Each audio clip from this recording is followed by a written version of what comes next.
Hi everyone, so today we'll be discussing rotational motion and basically I'll be going through problems with you guys, but I will take a few minutes to review a few concepts with you. I will just give a brief overview of everything we're going to do, but when we start looking at examples from the text and other texts and some problems I've gathered so far, then we'll have a deeper meaning of what's going on. Okay, so I'll just give a general overview starting from a brief of what we know from circular motion. So we know from circular motion that if I have an object going around an arc, okay, so this is the radius, this is an angle theta, okay. So if I say the object moves along the circle from A to B, is that okay? So I can describe its motion by its linear displacement from A to B. So AB, the line AB, the arc length AB is a linear displacement. Is that okay? Or linear displacement from A to B. Is that okay? That's what I'm saying, from A to B. If I use vectors, vectors notation. So if I call that linear displacement, say S, instead of me saying someone moves from A to B with that displacement, I could just say the person moved through an angle theta. So that angle theta is the angular displacement. It's another way of representing that, angular displacement. Okay? And this angle theta could be measured in degrees, or radians, or revolutions, or cycles, or rotations. It has all sorts of units. Is that okay? But I'm just trying to make you understand that radians and degrees are like the several units of the same quantity. So radians is the SI unit. And what do we mean by a radian? So 1 radian is when I move through, if I have a circle of radius r, I move an arc distance equal to r. So if I move an arc distance equal to the radius of the circle, the angle theta is 1 radian. That's what the radian is about. Is that okay? So from these, we can prove that 2 pi radians is 360 degrees and pi radians is 180 degrees. Is that okay? We can prove that from here. And then, having known this, we can also prove that the arc length move S is the radius of the circle times theta. So your linear displacement is radius times angular displacement. If you divide this equation by time, displacement divided by time gives you velocity. Linear velocity equals radius times theta divided by time is omega, angular velocity. So this one is in radians. This one is in radians per second because I've divided this equation by time. So this divided by time gives me linear velocity. R, theta divided by time gives me angular velocity. So if I divide this other equation by time, I get velocity divided by time, linear acceleration, radius times alpha, angular acceleration.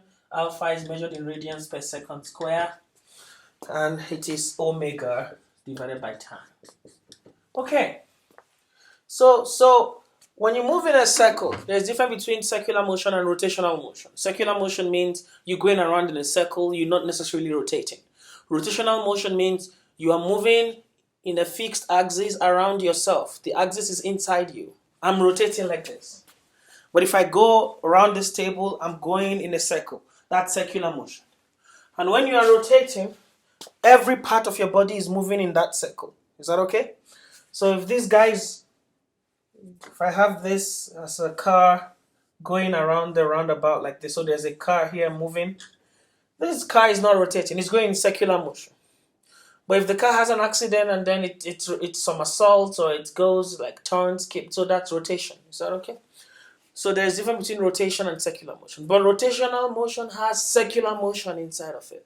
So if I have the blades of a fan like this rotating, of course they're rotating about the center, the tip of the blade is going in circular motion. Each point on the blade is going in circular motion.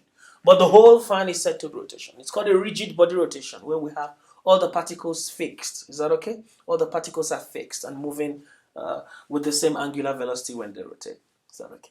So when a particle is accelerating, v is r omega. So because the linear velocity and the omega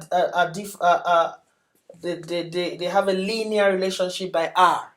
So it means if I have r, if this object is going through rotational motion, if I have a particle at point A, I have a particle at point B, and they are both rotating, they have the same omega. They have the same omega, rotating omega, but they have different V because of their R. So this RA, RB. So VA is RA omega and VB is RB omega. And B, we have a larger V because RB is longer than RA. Okay? So the point is, the tangential speed, that's what we call it. So if you have a circle, you have your V is tangential to the center. It's always tangential. So it's always V tangential. The same with A. A is tangential. Is that okay? A is tangential. This A is tangential. Don't confuse that A with your centripetal acceleration. That's a different acceleration. So this A is only possible when you are accelerating in that circular motion. If you are moving with a constant omega, you're not accelerating, that A doesn't exist. But centripetal acceleration always exists. Centripetal acceleration, I've called AC, V squared over R, omega squared R. This one always exists. Whether you are moving with constant angular velocity or you are accelerating, it always exists. But this one only exists when you have alpha. And for you to have alpha, it means your omega is changing. You are accelerating. You don't have a fixed omega. Okay? So we're going to have two accelerations. I'm going to clean the board here so I can make things a little clearer. So we have two accelerations.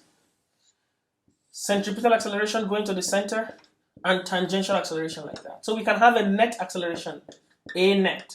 Your net acceleration becomes tangential acceleration squared plus centripetal acceleration squared square root, if both exist. So this is omega not constant. But if omega is constant, then tangential acceleration is 0. You only have centripetal acceleration. That's the point I'm trying to make. I know I might be a little fast. I'm just trying to condense a lot of stuff here for you guys to grab. And I'm getting to the point. So this is just a brief summary of what's going on in rotational motion.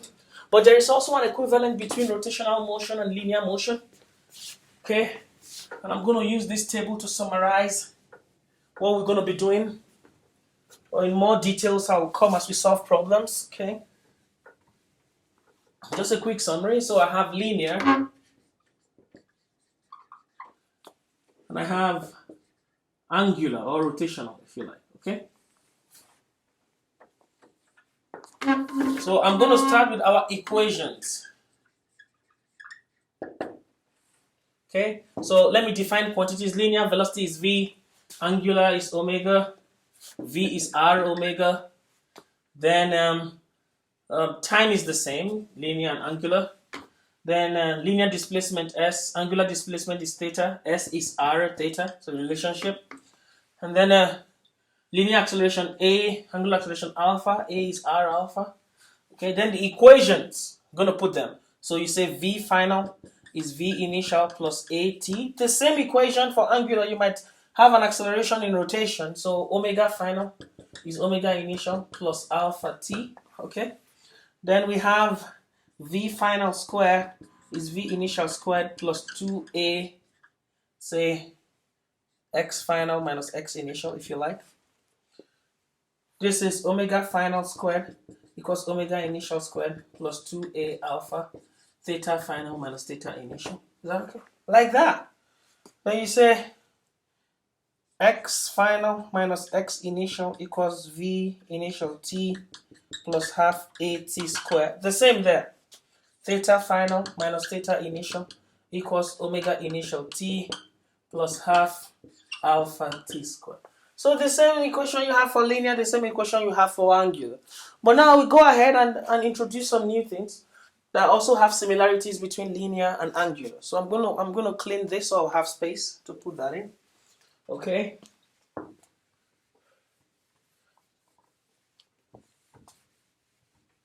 And I'm going to start that with mass.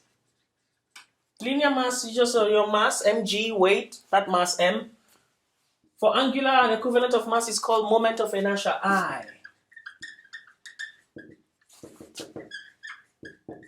Okay, we're going to do details about this. It has a general formula.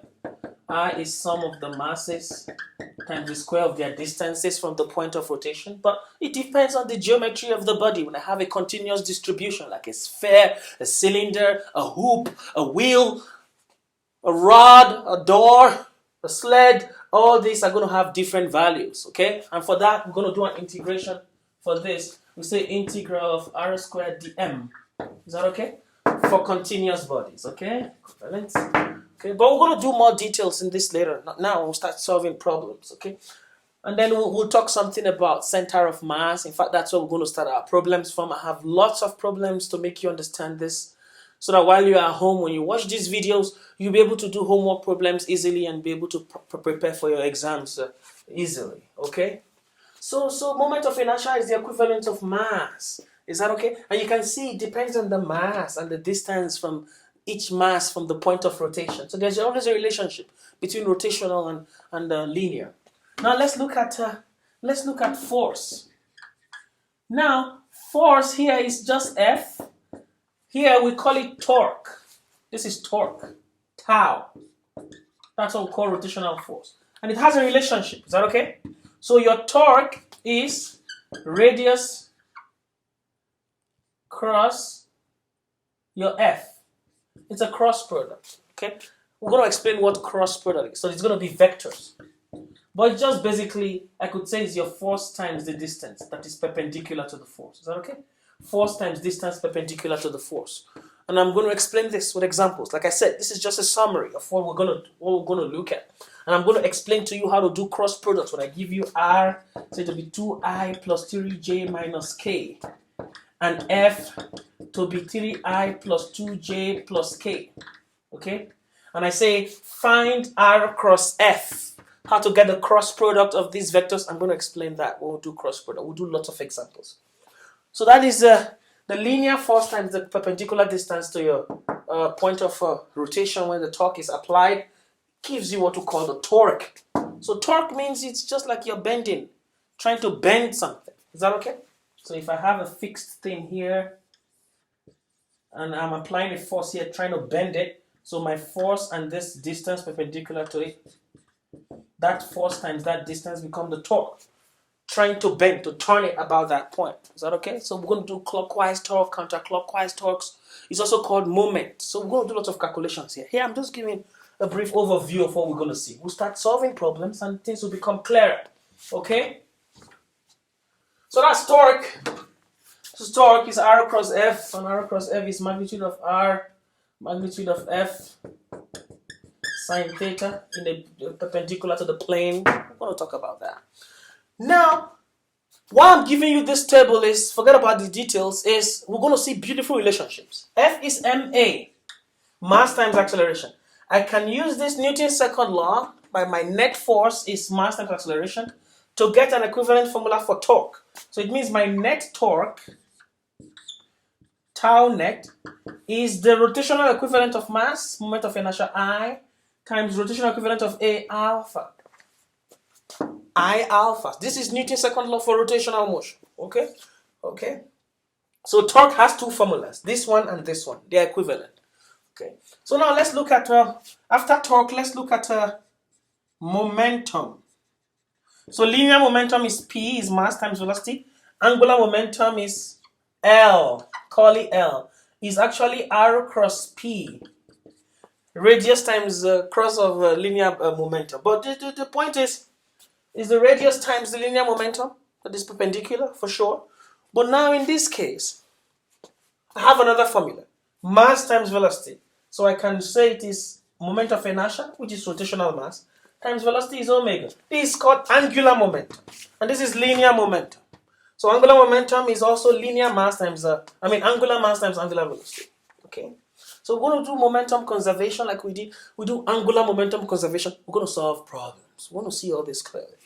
And then I'm going to look at, after momentum, I'm going to look at energy. So kinetic energy is I have mv squared. So we have rotational kinetic energy. So this rotational is half. Instead of mass, I have moment of inertia. Instead of velocity, I have omega squared. Okay, you see relationship. So this is rotational kinetic energy. This is linear kinetic energy. So we're going to see how this we'll do conservation of energy for rotational motion. Is that okay? For rotational motion. So we've seen force, we've seen momentum, we've seen energy. Yeah, what else? Okay, I think this is it for now. Just these summaries for now. Okay. Now I'm going to start solving problems, and I'm going to start. I'll take you to the screen where I have problems and solutions. I'm going to go through all that. I'm going to explain the procedures for you and things to become. So I'm going to start with the center of mass problem. The center of mass problem. Okay, center of mass problem. Okay. So right here, I want to start solving some problems for you guys, and most of the solutions are here. A few questions, solutions are not here. I'll walk them on the board, but I put the solutions here so it's a little faster to go through these questions.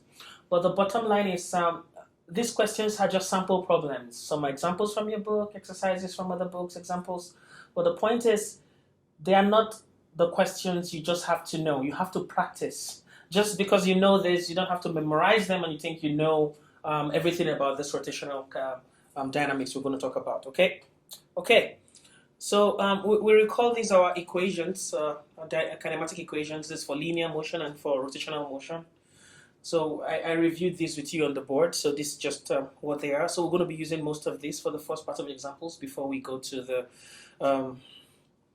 the center of mass problems. Okay. Okay. So the first question says express each of the following in terms of the other angular measures. Okay. Express each of the following in terms of the other angular measures. So have 28 degrees. So we have to convert that into revolutions and radians. And we have 1/4 revolutions per second. We have to convert that into radians per second. Is that okay? And degrees per second. Okay? So the first one is easy. So I brought this conversion problem because when you have a problem that's not in SI units, you probably want to take it to SI units for rotational kinematics to work. So 28 degrees, one revolution is 360 degrees. So you want revolution to replace degrees. So you put degrees under to cancel out degrees, and then you get your answer in revolutions. And to convert to radians, 2 pi radians is 360 degrees. Degrees cancels out degrees, and then you get radians when you multiply 28 by 2 pi. Okay? Divide by 360. So that's the easy way to convert to any unit you want. And you want to convert the 1/4 revolutions per second. So revolutions cancels revolutions. 360 degrees is 1 revolution. Then you have degrees per second. 2 pi radians is 1 revolution. Revolutions cancels revolution. 0.25 times 2 pi becomes your radians per second. Oh, we also have one here, 2.18 radians per second squared. So we'll convert that to degrees per second squared and revolutions per second squared using the same method as you can see here. Okay. Now the next problem is telling us that the bob of a pendulum is 19 cm long, so this is 90 centimeters long, swings through an arc or 15 centimeters. So this is your radius, and that's your arc length, like your S or your L. So we want to find the angle theta in radians and in degrees. So when we say S is r theta, when we use that formula, r theta is L, the arc distance. For us to get theta is L over r, so which is 15 divided by 90. So if you work in SI units, converting them to meters, the theta you get from here is in radians. That's the SI unit. So you now have to convert that to degrees. Okay? You convert that to degrees by dividing by 2 pi radians, which is 360 degrees. So radians cancels radians, and you have degrees on top at the end. Okay? Okay. Yeah, the next problem says a fan turns at a rate of 900 revolutions per minute. That's RPM. Now find the angular speed of any point on the fan blade. So the angular speed is the same for every point. So we want to get the angular speed for any point. That's omega. And then find the tangential speed of the tip of the blade. So we're looking for V on the tip. So it's going to vary with R omega, depending on the radius of the blade. So the radius to the center of the tip is 20 cm from the center to the tip. So this is our radius. We're going to multiply that radius by the angular speed we get from A, and that's going to give us the speed of the tangential speed V of that. So just convert your 900 RPM to radians per second. That gives you your angular speed. So revolutions per minute Is that okay? So you have 1 minute is 60 seconds, so you divide by 60, you get 15 revolutions per second, and then you multiply by 2 pi to get radians per second. Is that okay? So that's your radians per second for all points of the fan blade. And then the tangential speed is just r times omega, 20 centimeters, which is 0.2 meters, times this omega we just got. So that gives us 18.8 meters per second to be the tangential speed of the tip of the blade. Okay. And then, next problem says a belt passes over a wheel of radius 25 centimeters as shown. If a point on the belt has a speed of this, how fast is the wheel turning? So now you're looking for omega, and you are given V and R. So this is V, this is R. So what is omega? That's just simple. Omega is V over R, and then you just get that in radians per second if you're working in SI units, okay? Okay. Remember, the questions are going to get clearer as we go along, so because I got them from different places, but these are just the worst resolution right now. Okay. So this one says a pulley of 5 cm radius on a motor is turning at 30 revolutions per second and slows down uniformly to 20 revolutions per second. So this is your omega naught, and that's your omega final. So in 2 seconds. So calculate the angular acceleration. So it's definitely going to be negative because it's slowing down from omega final to omega initial, 20 minus 30. So your final is 20, your initial is 30, so the difference is going to be negative divided by time. And you just get that this is 2 pi here because, where is that? Oh, because it's in revolutions per second. So you want to convert it to radians per second. That's why you multiply by the 2 pi here to convert to radians per second, okay?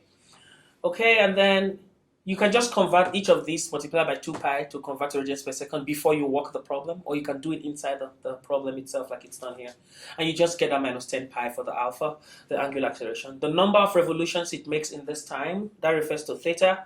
So you use your kinematic equations. Average velocity times time is your theta. So final plus initial divided by 2, okay, and you get that. And then the length of the belt that it winds in this time. So you're looking for L. So given theta and given R, the radius of the belt, which is 5 centimeter radius, so you can calculate your L, the length. Is that okay? It's just like the arc length, but you open it up to be like a straight line, kind of. All right. So now just to conclude this rotational dynamics, I want you to understand these concepts that are right here. So when your angular velocity and your angular acceleration are in the same direction, it means, for instance, they are both positive or both negative. So like we do on a straight line for linear velocities and acceleration, if you're on a straight line, you move to the right, you have positive acceleration or positive velocity, to the left, negative velocity, negative acceleration. So for a rotating wheel, if you rotate clockwise, it's negative. If you rotate counterclockwise, it's positive. Is that okay? So if both your angular velocity and angular acceleration are positive, or both are negative, it means you are speeding up. Is that okay? But if one is opposite the other, it means you are slowing down, just like we have. So are you slowing down to the left or slowing down to the right? That's what I want to explain right now here. So now omega is greater than 0, so it's moving counterclockwise, so it's positive. So that's our direction of motion, the direction of the initial velocity. But the alpha is also greater than 0, so it's also the same direction. So they are both positive, so it's speeding up counterclockwise. So the direction of speeding or slowing down is the direction of the initial velocity, speed. That's what you look at. Let's look at the second one. Things will become clearer. Omega is greater than 0, so it's moving counterclockwise with initial velocity, so that's the direction of motion. But alpha is less than 0, so alpha is going in the negative direction. So alpha is going this way. These arrows, this arrow this way is going down. Is that okay? So the arrows you have here are just for the velocity. They are not for the alpha. So the bottom is not for alpha and the top for omega. All the arrows are for omega only, okay? So alpha is less than 0, so alpha is going the other way. So if alpha is going the other way, it means it's slowing down the motion. Is that okay? It's slowing down the motion. Now, slowing down counterclockwise. So this guy, omega is less than 0, so it's going clockwise because it's negative velocity. So it means we are going clockwise. So we are either going to be speeding up clockwise or slowing down clockwise, depending on the direction of alpha. So if alpha is greater than 0, so it's opposite the direction of the omega, so it's going to be what? Slowing down clockwise.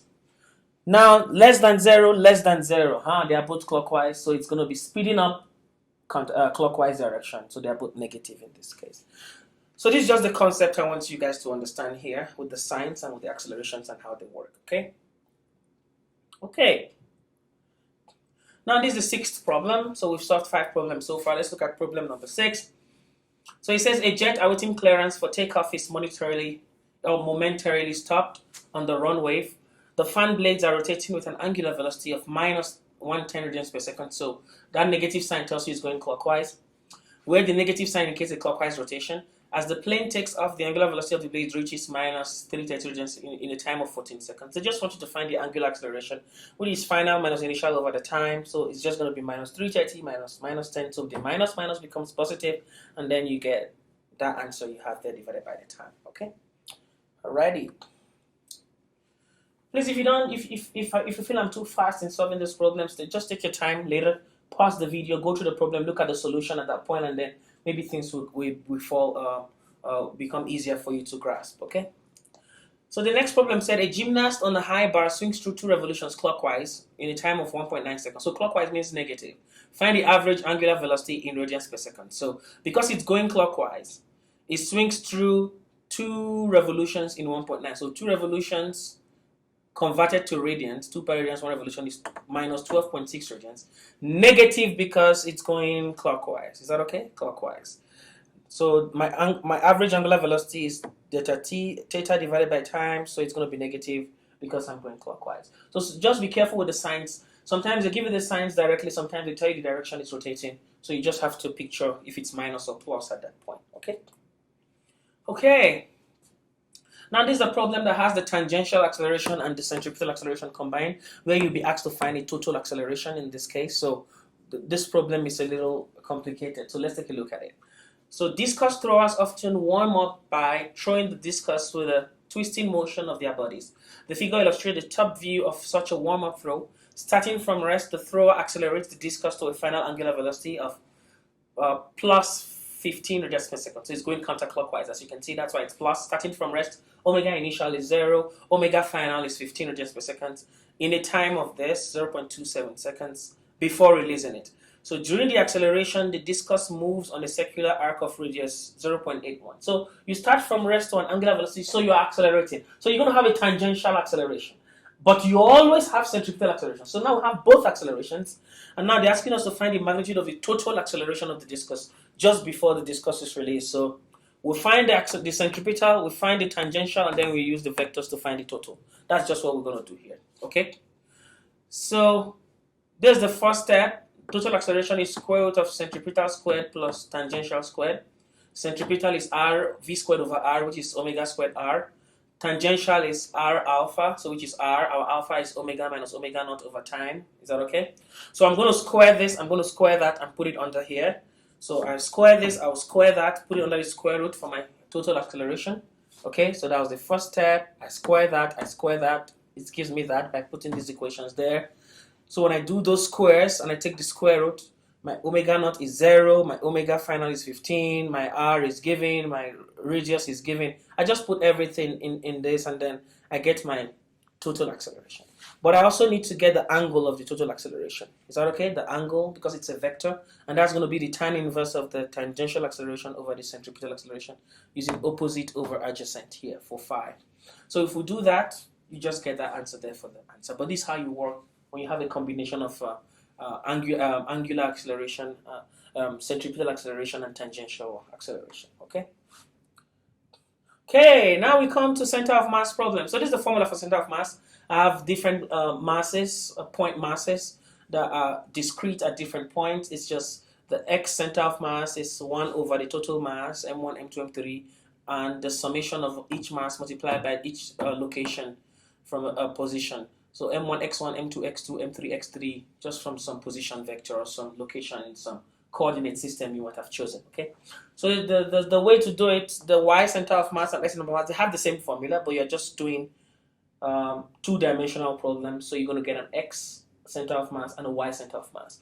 But if you're doing just 1-dimensional problem, you're just going to do x center of mass if it's on the x-axis. If it's just a straight y-dimensional problem, you're just going to do a y center of mass calculation.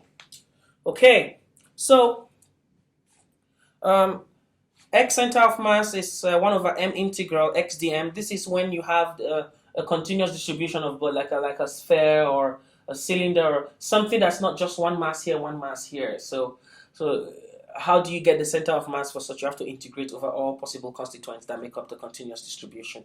So we're going to see how to use these formulas to solve problems as we go along, okay?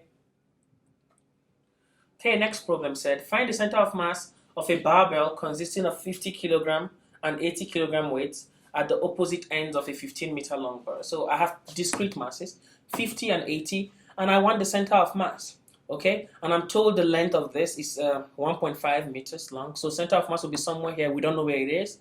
So I will call the location of one of the masses 0, and then the other one will be positive 1.5, which is my x2. So x1 is 0, x2 is 1.5. And then I can now use my formula that m1 x1 plus m2 x2 over m1 plus m2 is my x center of mass. In this case, there's no y center of mass because it's just an x problem. Okay? So x1 is 0, so m1 x1 will vanish, so I have m2 x2 over m1 plus m2, m1 plus m2. m2 is 80 times x2 1.5 over 50, and that just gives us 0.92. So it's 0.92 from my 0 position that I have chosen, not from here. From where you chose to be your 0, you measure the 0.92 meters, and that becomes your center of mass for this particular problem. Okay. So I go to the next one. A 500-gram ball and a 2-kilogram ball are connected by a massless 50-centimeter long rod. Where is the center of mass? And what is the speed of each ball if they rotate about the center of mass at 40 revolutions per minute? So let's look at that. So this is the diagram here. And this diagram is telling us that I have, 2 kilogram and 500 grams. So I take the 2 kilogram to be my 0. 500 gram is at the position, the distance of both 0.5 meters, which is 50 centimeters. So I'm looking for center of mass. I just call x center of mass. You observe that center of mass is always closer to the heaviest body among both. If they have equal mass, center of mass will be in the middle. If one is bigger than the other, center of mass will shift to that. Is that okay? Center of mass is just a definition of where the particle will rotate around. The point about which it's going to rotate if there's no net force acting on that object. So it's usually like you're floating in space, you have no net force, and you start rotating, you rotate basically about your center of mass, okay? Okay. Okay, now, to get the center of mass is really easy. So it's just m1, x1, but x1 is 0, so that vanishes. So it's m2, x2 over m1 plus m2 as usual. We just do that. This is 0, so this cancels, and then you get that to be center of mass. But the next problem is to get the speed of each as they rotate. So let's see the speed of each as they rotate. Oh, I didn't finish that here. Okay, but the speed of each is just gonna be the radius of each multiplied by this omega, 40 rpm. So what you're gonna do is this 40 revolutions per minute, convert it to radians per second. So that's gonna be 40 times 2 pi divided by 60 radians per second. So that times, so you have 0.1 here. So that times 0.1 is gonna give you the v of this guy, r1 omega, and 0.5 minus 0.1, 0.4, 0.4 times that same 40 rpm which you got times 2 pi divided by 60, that's going to give you the speed for this 500 gram one. Is that okay? Yeah. Okay. So it says the figure below shows a space station consisting of 3, so we have to find center of mass basically. So this one is crazy. It's three objects, so we're going to have an x center of mass and y center of mass.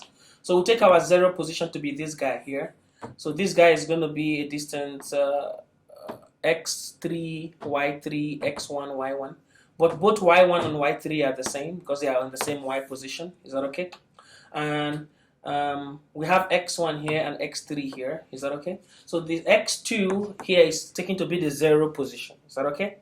We only have the length of this to be L and the angle. So I can calculate this guy and I can calculate this guy using that angle. So L cosine theta is my H, L cosine 30 degrees, and L sine 30 degrees is going to be from this guy to this guy, which is like my x3, which is the same as x1. But let's see if we're going to need those, okay? Okay, so now let's first of all solve for the x center of mass. So x center of mass is mx1 plus mx3 over 4. The x2 is not there because x2 is our 0 position, so m2, x2 is just going to vanish. And we use the same m for x3 and x1 because they have the same mass for 3 and 1. So over 4m. So even if x2 is vanishing at the top, it still stays at the bottom. M plus 2m to make 4m. And then you solve that, mx 3 and x1, but here x1 is negative to this side, x3 is positive. So it's going to be mx1 minus x1. So even if x3 and x1 are the same in magnitude, but x3 is x1 plus, x1 is x1 minus, and then I'm going to have this equation here. So x1 minus x1 vanishes, so I just get 0 for x center of mass. So which is understandable from symmetry, because the x center of mass, since these masses are the same, is going to still fall along this line, but the y will be different, but the x is the same at 0. So let's see what the y is going to be. The y will not be at 0, to shift somewhere here. So let's look for the y center of mass. So m2, y2 will go away because y2 is also 0. So I have my1, my3 over 4m. I do that, I'm going to get half y1, but I know what y1 is. It's L cosine 30. Cosine 30 is root 3 over 2. You do that here and you just get 0.43 L. So it's going to be 0.43 L this way. That's going to be your center of mass. Okay, so it's going to be 0 in the x and 0.43 L in the y. Okay, so this is a problem on how to solve the center of mass problems, but this time around we're going to be using integration, okay? Integration. So let's take a look at that problem real quick. So it says, find the center of mass of a thin uniform rod of length L and mass m. Use this result to find the tangential acceleration of a tip of a 1.6 meter long rod that rotates about center of mass. So it's a uniform rod. So normally we know if a rod is uniform, center of mass is in the middle. But we're just trying to prove it right now. We want to prove it, see how that works. So how it works is, we take a small mass, the m, is that okay? It has a distance, the x, is that okay? So we're going to take the ratio, the m, the mass of the small infinitesimal mass, divided by the total mass of the rod, is the same as dx divided by the total length. So this is just the simple trick. This is the first trick before we use our integral. This helps us get the m. The m is m dx over L. And now we can now bring our formula in. The x center of mass is 1 over mx dm. So it's just going to be 1 over mx. So instead of dm, I already have dm to be m over L dx. So I put that here. And then I just integrate from 0 to the whole length of the rod. So when I do that, taking my integral, I just get 1 over L is integral of x dx is just x squared divided by 2. From 0 to L is 0, so it's just L squared over 2 minus 0. So you're just going to have half L. So the center of mass is half of the length, as expected. But I'm just showing you how to use an integral to go this, and the trick of choosing an infinitesimal mass of infinitesimal length and taking these ratios of the infinitesimal mass to the total mass, infinitesimal length to the total length. Okay, so let's look at another example to see how this works. It's going to get a little complicated. So he said we should look at the tangential acceleration if each of them rotates as that. So they have the acceleration, the angular acceleration to be this. The tangential acceleration is A is just r alpha, so it's the radius times each of them. So each of the ends are going to be the same because it's half, they're rotating about the center. So each end will rotate with the same radius. If the center of mass is not at the center, then each end will rotate with a different radius. But they just have r alpha. Alpha is given to be 6 radians per second squared. R is half of 1.6, which is 0.8. And that gives you the acceleration of each end if they rotate at that point. Okay? Yes. Now this one says a supersonic aircraft wing is an isosceles triangle of length L with W and negligible thickness. It has mass M distributed uniformly over the wing. Where is its center of mass? So they want us to find center of mass for this guy. So this is a diagram of the wing. So this H, the height of the wing, is changing linearly. So if I look at this, I choose here to be 0. The height changes like a straight line graph. A straight line graph has y equals mx plus c. To be the m is the slope, x. So it varies as x plus c-intercept here is 0. So that's how we got this. So our h varies as mx plus c0-intercept. So m is the slope, which is w over L. The slope is w over L. That's what you have here. So that's the trick you use here. So h times dx will be w over L x times dx. Is that okay? Good. That's the first trick in this case. Now dm over m is this h dx over, so we are doing the same ratio, the m, the mass of this infinitesimal region, divided by the total mass of the wing, equals the area of this region, dx times h, is that okay? Divided by the total area of the wing.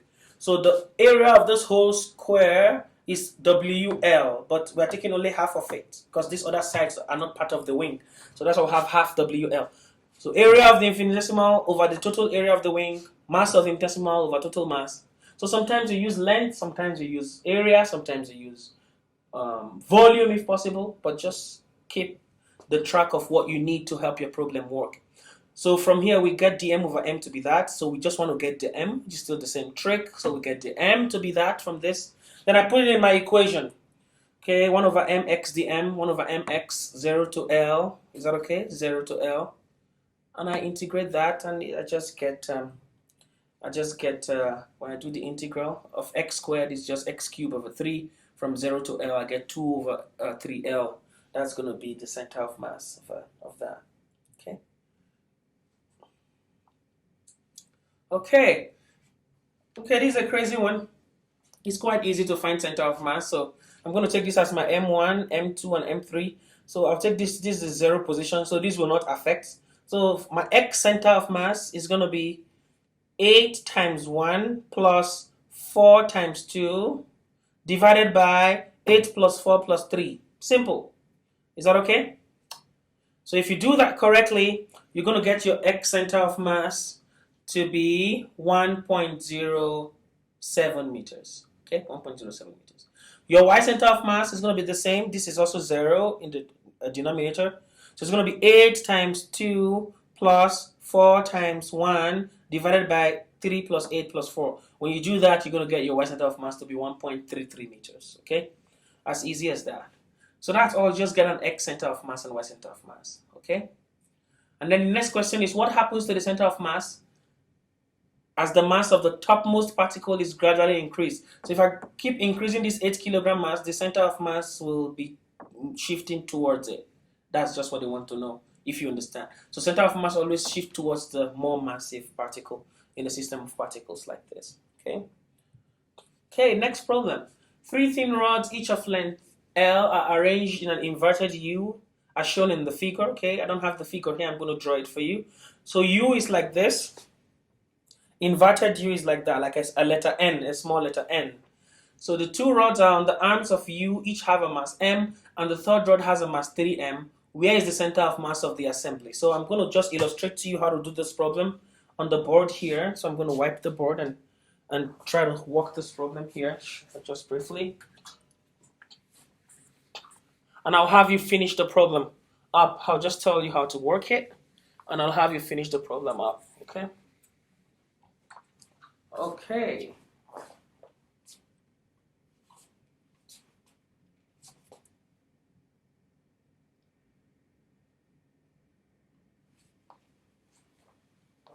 Okay. So this problem, inverted U is like this. So I have like that. So the 2 rods on the arms have mass M. So this is the center of mass of the rods at the center. So this is M here, this M here, and this M here. 3M for the one at the top, okay? 3M here. So M, 3M. That's all we have. So you're looking for the center of mass, okay? So I'm going to take this to be 0. So this is 0, 0. So this guy is going to be, so they all have length L, so they're all L length. So this is going to be L over 2 minus L over 2. That's going to be the X and Y of this guy. X, L, half L, Y minus half L. The location of the coordinate of center of mass here will be minus L over 2 minus L over 2. Is that okay for this other guy? And this guy just have 0, 0. And that's all. So for my X center of mass, what I'm going to do is, it's going to be M1, X1, which is 0, M2, X2, which is just ML over 2, then M3, X3, minus ML over 2 over. So it's going to cancel, it's going to give you 0. So from symmetry, we expect that. So we're going to just get 0 for the X center of mass. We won't have anything for the X center of mass. It's just going to give us 0 basically, and we expect that from symmetry here, okay? Now it's going to be on this line, but there's going to be some Y center of mass. So for my Y center of mass, so it's going to be 0 for this guy because it has a 0Y. Then M minus ML over 2, this guy is minus ML over 2 over M plus M plus M. So minus ML over 2 minus ML over 2 is minus 2ML over 2. So this is just minus 2 ml over 2, so it cancels, divided by 3m. So it's just minus m over 3m. Is that okay? Is that okay? No, 3m. This one is 3m, sorry. 3m plus m plus m. So that's over 5m, sorry. So just minus 1 over 5l. There's L at top there. So 0.2L with a minus. So it's just somewhere down here. 0.2 minus 0.2L. Be the center of mass for that. That's how you work that out for that problem. And then the last problem here, which I have for the center of mass, is just telling us to see how to calculate center of masses for velocities. Is that okay? So I'm going to see how to work this problem for you guys. It says a stone is dropped at t equals 0. A second stone with twice the mass of the first is dropped from the same point at t equals 100 milliseconds. So one is already falling at t from t equals 0 to 100 milliseconds. Immediately at t equals 100 milliseconds, another one starts falling down. Okay, let me make sure you are seeing that problem. Okay, so we're good. We're good. You're seeing that problem correctly. So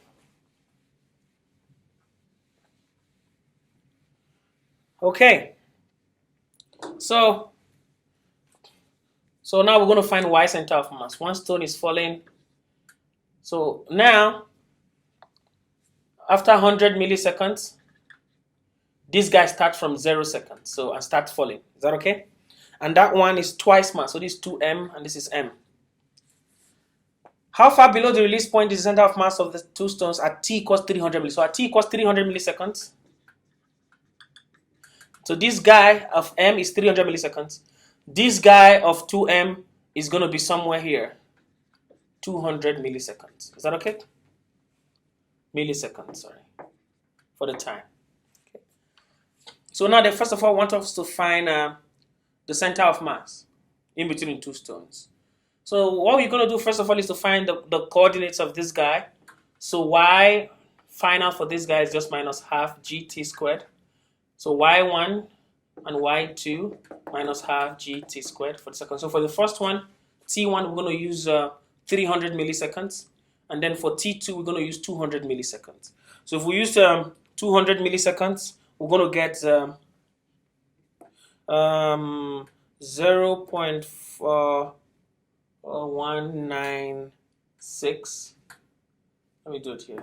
0.196. And then this 0.441. So 0.441, when you do half of 9.8 times the square of, 300 milliseconds. But don't forget 300 milliseconds is 0.3 seconds. So put 0.3 squared times 9.8 times 0.5 for y1. And then for y2, 0.5 with a minus sign times 9.8 times 0.2 squared. Okay? Okay. So we're going to get that. So those are my y positions. Then now I can now do m1, y1, m2, y2. So m1, y1, m2, y2, and then half of that. Is that okay? Is that okay? Good. And that's just going to give you your y center of mass. So it's going to be m y1 0.441 with minus another m. That's 2m 0.196.